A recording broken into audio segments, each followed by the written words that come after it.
बृहस्पति भगवान की कथा एवं आरती। तो एक बार बोलिए प्रेम से बृहस्पति भगवान की जय, लक्ष्मी माता की जय। कि प्राचीन समय की बात है। भारतवर्ष में एक राजा राज्य करता था। वह बड़ा प्रतापी और दानी था। वह नित्य गरीबों और ब्राह्मणों की सेवा सहायता करता था। वह प्रतिदिन मंदिर में भगवान दर्शन करने जाता था, लेकिन यह उसकी रानी को अच्छा न लगता। न वह व्रत करती और न ही किसी को एक पैसा दान में देती। राजा को भी ऐसा करने से मना किया करती। एक समय की बात है कि राजा शिकार खेलने वन को चले गए। घर पर रानी और दासी थी। उस समय गुरु बृहस्पति साधु का रूप धारण कर राजा के दरवाजे पर भिक्षा मांगने आए। साधु ने रानी से भिक्षा मांगी तो वह कहने लगी, हे साधु महाराज, मैं इस दान और पुण्य से तंग आ गई हूँ। आप कोई ऐसा उपाय बताए जिससे यह सारा धन नष्ट हो जाए और मैं आराम से रह सकूं। साधु रूपी बृहस्पति देव ने कहा, हे देवी, तुम बड़ी विचित्र हो। संतान और धन से भी कोई दुखी होता है। अगर तुम्हारे पास अधिक धन है तो इसे शुभ कार्यों में लगाओ, जिससे तुम्हारे दोनों लोक सुधरे। परंतु साधु की इन बातों से रानी खुश नहीं हुई। उसने कहा कि मुझे ऐसे धन की आवश्यकता नहीं जिसे मैं दान में दूं तथा जिसको संभालने में ही मेरा सारा समय नष्ट हो जाए। साधु ने कहा, यदि तुम्हारी ऐसी इच्छा है तो जैसे मैं तुम्हें बताता हूँ तुम वैसे ही करना। बृहस्पतिवार के दिन तुम घर को गोबर से लिपना, अपने केसे को पीली मिट्टी से धोना, केसे को धोते समय स्नान करना, राजा से हजामत बनाने को कहना, भोजन में मांस मदिरा खाना, कपड़ा धोबी के यहाँ धुलने डालना। इस प्रकार 7 बृहस्पतिवार करने से तुम्हारा समस्त धन नष्ट हो जाएगा। इतना कहकर साधु बने बृहस्पति देव अंतर ध्यान हो गए। साधु के कहे अनुसार करते हुए रानी को केवल 3 बृहस्पतिवार ही बीते थे कि उसकी समस्त धन संपत्ति नष्ट हो गई। भोजन के लिए परिवार तरसने लगा। एक दिन राजा रानी से बोला, हे रानी, तुम यहीं रहो, मैं दूसरे देश को जाता हूँ, क्योंकि यहाँ पर मुझे सभी जानते हैं, इसीलिए मैं कोई छोटा कार्य नहीं कर सकता। ऐसा कहकर राजा परदेश चला गया। वहाँ वह जंगल से लकड़ियाँ काट कर लाता और शहर में बेचता। इस तरह वह अपना जीवन व्यतीत करने लगा। इधर राजा के बिना रानी और दासी दुखी रहने लगी। एक समय जब रानी और दासियों को 7 दिन बिना भोजन के रहना पड़ा तो रानी ने अपनी दासी से कहा, हे दासी, पास ही के नगर में मेरी बहन रहती है। वह बड़ी धनवान है। तू उसके पास जा और कुछ ले आ, ताकि थोड़ा बहुत गुजर बसर हो जाए। दासी रानी की बहन के पास गई। उस दिन बृहस्पतिवार था। रानी की बहन उस समय बृहस्पतिवार की कथा सुन रही थी। दासी ने रानी की बहन को अपनी रानी का संदेश दिया, लेकिन रानी की बहन ने कोई उत्तर नहीं दिया। जब दासी को रानी की बहन से कोई उत्तर नहीं मिला तो वह बहुत दुखी हुई। उसे क्रोध भी आया। दासी ने वापस आकर रानी को सारी बात बता दी। सुनकर रानी ने अपने भाग्य को कोसा। उधर रानी की बहन ने सोचा कि मेरी बहन की दासी आई थी, परंतु मैं उससे नहीं बोली, इससे वह बहुत दुखी हुई होगी। कथा सुनकर और पूजन समाप्त कर वह अपनी बहन के घर गई और कहने लगी, हे बहन, मैं बृहस्पतिवार का व्रत कर रही थी। तुम्हारी दासी गई, परंतु जब तक कथा होती है तब तक न उठते हैं और न ही बोलते हैं, इसीलिए मैं नहीं बोली। कहो दासी क्यों गई थी? रानी बोली, बहन, हमारे घर अनाज नहीं था। ऐसा कहते कहते रानी की आंखें भर आई। उसने दासियों समेत भूखा रहने की बात भी अपनी बहन को बता दी। रानी की बहन बोली, बहन देखो, बृहस्पति देव भगवान सबकी मनोकामना पूर्ण करते हैं। देखो शायद तुम्हारे घर में अनाज रखा हो। यह सुनकर दासी घर के अंदर गई तो वहाँ उसे एक घड़ा अनाज का भरा मिल गया। उसे बड़ी हैरानी हुई क्योंकि उसे एक बर्तन देख लिया था। उसने बाहर आकर रानी को बताया। दासी रानी से कहने लगी, हे रानी, जब हमको भोजन नहीं मिलता तो हम व्रत ही तो करते थे, इसीलिए क्यों न इनसे व्रत और कथा की विधि पूछ ली जाए, हम भी व्रत किया करेंगे। दासी के कहने पर रानी ने अपनी बहन से बृहस्पतिवार व्रत के बारे में पूछा। उसकी बहन ने बताया, बृहस्पतिवार के व्रत में चने की दाल और मुनक्का से विष्णु भगवान का केले की जड़ में पूजन करे तथा दीपक जलाए, पीला भोजन करे तथा कथा सुने। इससे गुरु भगवान प्रसन्न होते हैं, मनोकामना पूर्ण करते हैं। व्रत और पूजन की विधि बताकर रानी की बहन अपने घर लौट आई। रानी और दासी दोनों में निश्चय किया कि बृहस्पति देव भगवान का पूजन जरूर करेंगे। 7 रोज बाद जब बृहस्पतिवार आया तो उन्होंने व्रत रखा।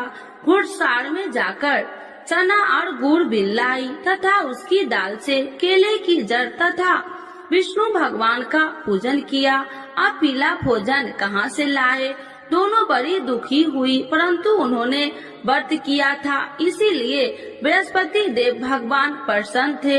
एक साधारण व्यक्ति के रूप में वे दोनों थालों में सुंदर पीला भोजन लेकर आए और दासी को देकर बोली, हे दासी, यह भोजन तुम्हारे लिए और तुम्हारी रानी के लिए है, इसे तुम दोनों ग्रहण करना। दासी भोजन पाकर बहुत प्रसन्न हुई। उसने रानी को सारी बात बताई। उसके बाद से वे प्रत्येक बृहस्पतिवार को गुरु भगवान का व्रत और पूजन करने लगी। बृहस्पति भगवान की कृपा से उनके पास धन हो गया, परंतु रानी फिर पहले की तरह आलस करने लगी। तब दासी बोली, देखो रानी, तुम पहले भी इसी प्रकार आलस करती थी, तुम्हें धन रखने में कष्ट होता था, इस कारण सभी धन नष्ट हो गया। अब गुरु भगवान की कृपा से धन मिला है तो फिर तुम्हें आलस होता है। बड़ी मुसीबतों के बाद हमने ये धन पाया है, इसीलिए हमें दान पुण्य करना चाहिए। अब तुम भूखे मनुष्यों को भोजन कराओ, प्याव लगवाओ, ब्राह्मणों को दान दो, कुआं, तालाब, बावड़ी आदि का निर्माण कराओ, मंदिर, पाठशाला बनाकर ज्ञान दो, कुमारी कन्याओं का विवाह करवाओ, अर्थात धन को शुभ कार्यों में खर्च करो, जिससे तुम्हारे कुल का यश बढ़ेगा तथा स्वर्ग की प्राप्ति हो और पितृ प्रसन्न हो। दासी की बात मानकर रानी शुभ कर्म में करने लगी। उसका यश फैलने लगा। एक दिन रानी और दासी आपस में विचार करने लगी कि जाने राजा किस दशा में होंगे, उनकी कोई खोज खबर भी नहीं है। उन्होंने श्रद्धा पूर्वक गुरु बृहस्पतिवार भगवान से प्रार्थना की, राजा जहाँ कहीं भी हो शीघ्र वापस आ जाए। उधर राजा परदेश में बहुत दुखी रहने लगा। वह प्रतिदिन जंगल से लकड़ियाँ बीन कर लाता और उसे शहर में बेचकर अपने दुखी जीवन को बड़ी कठिनता से व्यतीत करता। एक दिन दुखी हो अपनी पुरानी बातों को याद करके वह रोने लगा और उदास हो गया। उसी समय राजा के पास बृहस्पति देव साधु के भेष में आकर बोले, हे लकड़हारे, तुम इस सुनसान जंगल में किस चिंता में बैठे हो, मुझे बतलाओ। यह सुन राजा के नेत्रों में जल भर गया और साधु की वंदना कर राजा ने अपनी संपूर्ण कहानी सुना दी। महात्मा दयालु होते हैं। वे राजा से बोले, हे राजा, तुम्हारी पत्नी ने बृहस्पति देव के प्रति अपराध किया था, जिसके कारण तुम्हारी यह दशा हुई। अब तुम चिंता मत करो, भगवान तुम्हें पहले से अधिक धन देंगे। देखो, तुम्हारी पत्नी ने बृहस्पतिवार का व्रत प्रारंभ कर दिया है।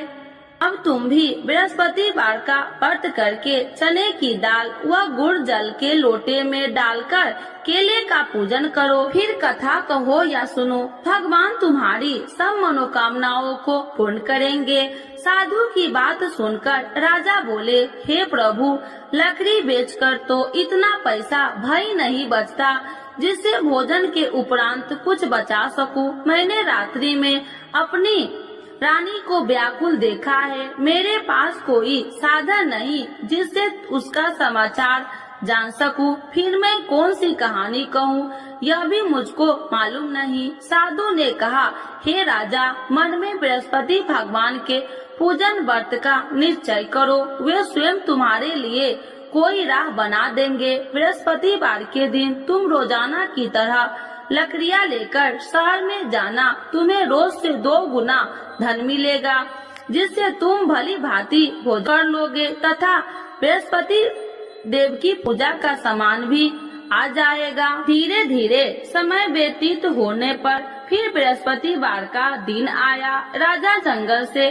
लकड़ियाँ काटकर शहर में बेचने लगा। उसे उस दिन और 2 दिनों से अधिक धन मिला। राजा ने चना गुड़ आदि लाकर बृहस्पतिवार का व्रत किया। उस दिन से उसके सभी कलेश दूर हुए। परंतु जब अगले गुरुवार का दिन आया तो वह बृहस्पतिवार का व्रत करना भूल गया। इस कारण बृहस्पति भगवान नाराज हो गए। उस दिन उस नगर के राजा ने विशाल यज्ञ का आयोजन किया था तथा अपने समस्त राज्यों में घोषणा करवा दी कि सभी मेरे यहाँ भोजन करने आवे, किसी के घर चूल्हा न जले। इस आज्ञा को जो न मानेगा उसको फांसी दे दी जाएगी। राजा की आज्ञा अनुसार राज्य के सभी वासी राजा के भोजन में सम्मिलित हुए, लेकिन लकड़हारा कुछ देर से पहुंचा, इसीलिए राजा को उसको अपने साथ महल में ले गए। जब राजा लकड़हारे को भोजन करा रहे थे तो रानी की दृष्टि उस खूंटी पर पड़ी जिस पर उसका हार लटका हुआ था। उसे हार खूंटी पर लटका दिखाई नहीं दिया। रानी को निश्चय हो गया कि मेरा हार इस लकड़हारे ने चुरा लिया है। उसी समय सैनिक बुलाकर उसको जेल में डलवा दिया।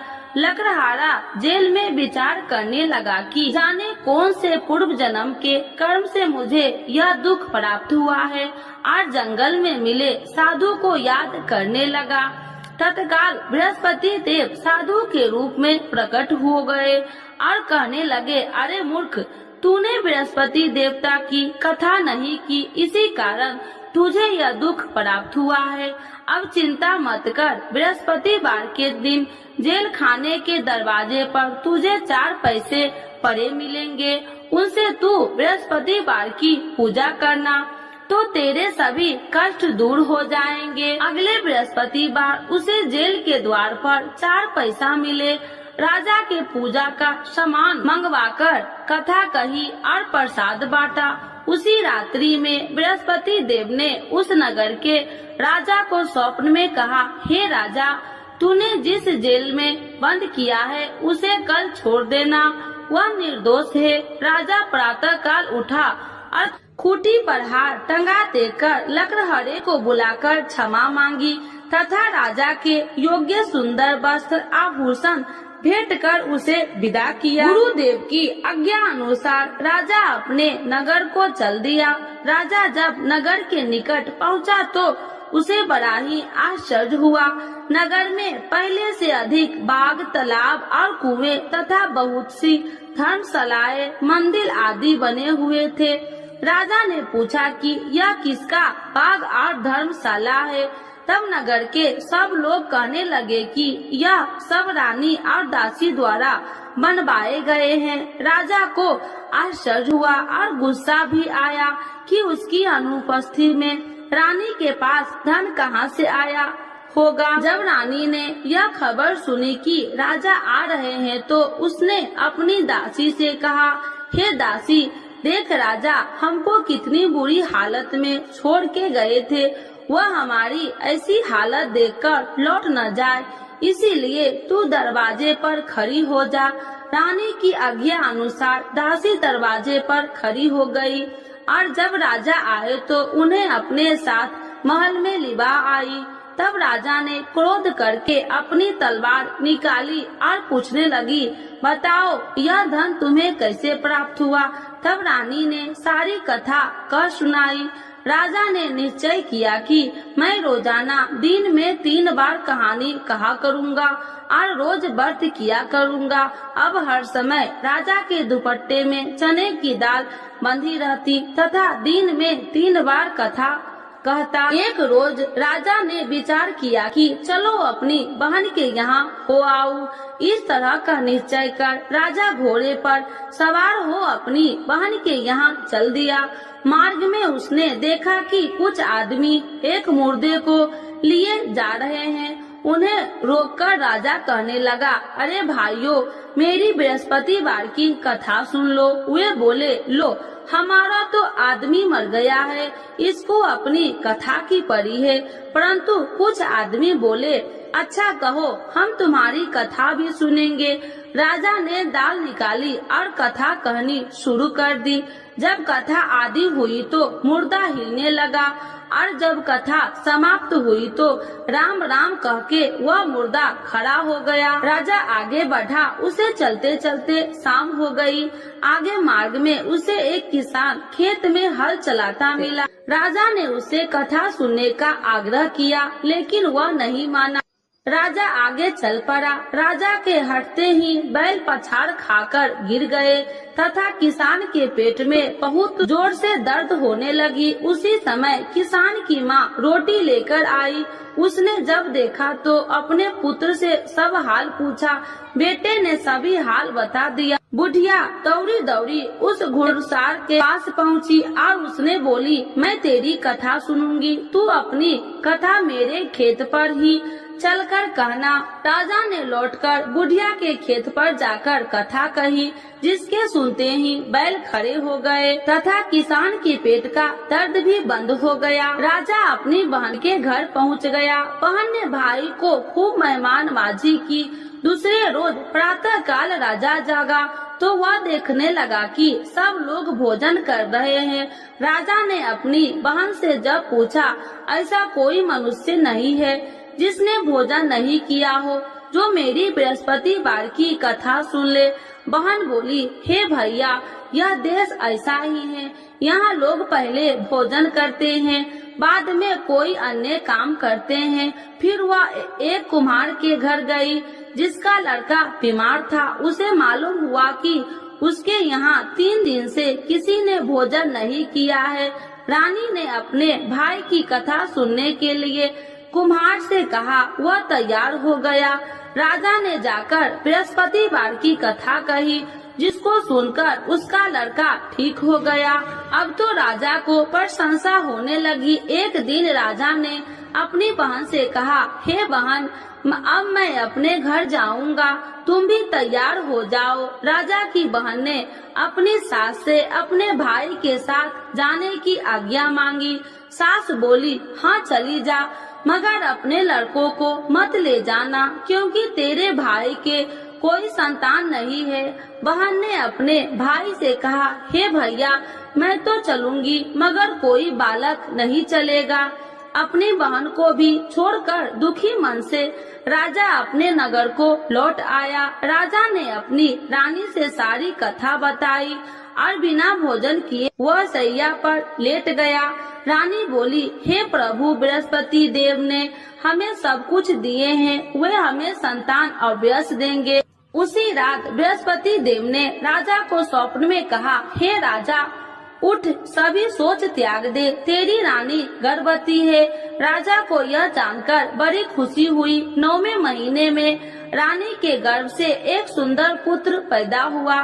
तब राजा बोला, हे रानी, स्त्री बिना भोजन के रह सकती है, परंतु बिना कहे नहीं रह सकती। जब मेरी बहन आए तो तुम उससे कुछ मत कहना। रानी ने हाँ कर दी। जब राजा की बहन ने यह शुभ समाचार सुना तो वह बहुत खुशी हुई तथा बधाई लेकर अपने भाई के यहाँ आई। रानी ने तब उसे आने का उलाहना दिया।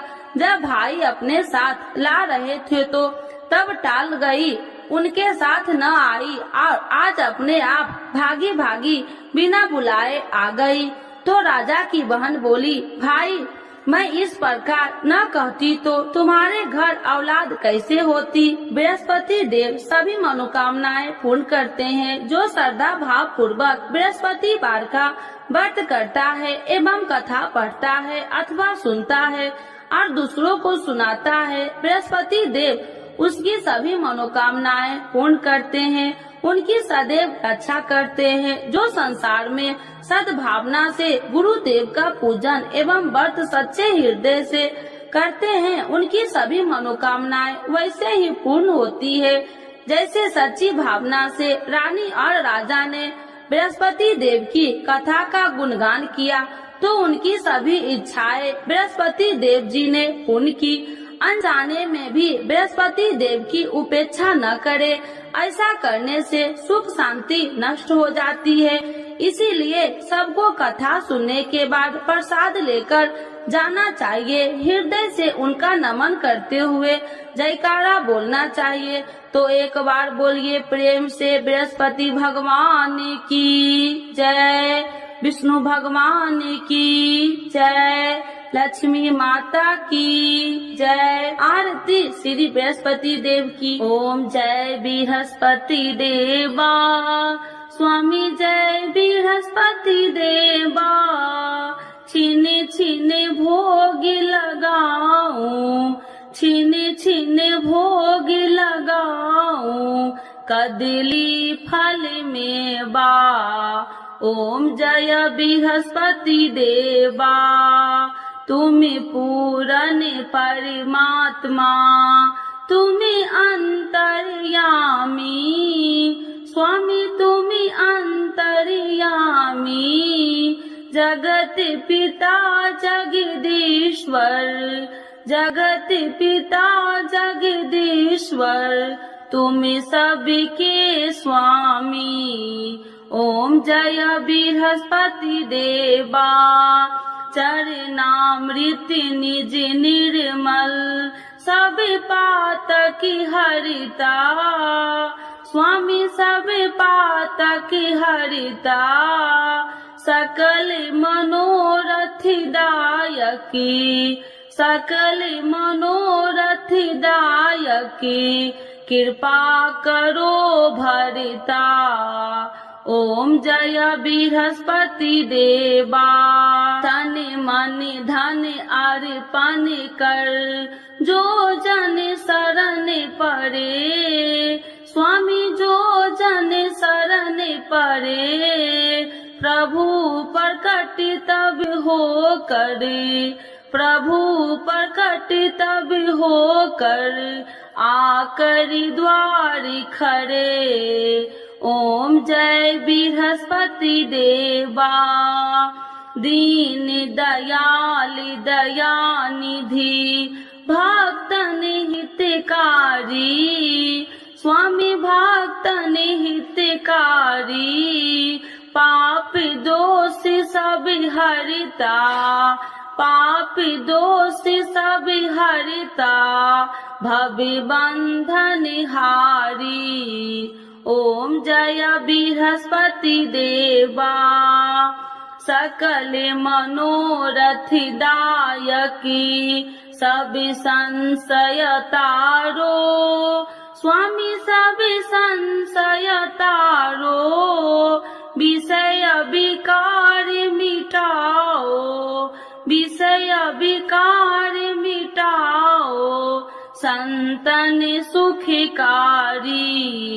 ओम जय बृहस्पति देवा, जो कोई आरती तेरी प्रेम सहित गावे, स्वामी प्रेम सहित गावे, ज्येष्ठानंद बंद सो, ज्येष्ठानंद बंद सो, सो निश्चय पावे। ओम जय बृहस्पति देवा, स्वामी जय बृहस्पति देवा। बृहस्पति भगवान की जय, विष्णु भगवान की जय, लक्ष्मी माता की जय।